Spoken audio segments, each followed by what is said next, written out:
Mga kapuso, nandito ako sa isang bus terminal sa Cubao, Quezon City. Pasado alas 11 na po ng umaga at katulad ng nakikita nyo ay talagang dagsana yung mga pasaherong babiyahe para sa Undas.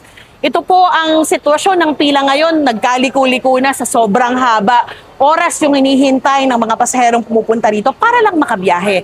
Pero hindi naman nauubusan ng mga bus dito. Tuloy-tuloy naman sila sa pagde-deploy pero talagang nagkakataon lang na sabay-sabay at tuloy-tuloy yung dating ng mga pasaherong uuwi para sa Undas. Kaya po nagkakaganito yung pila dito. Ang sabi sa amin ng pamunuan ng bus terminal na ito ay pinaghandaan naman nila yung demand.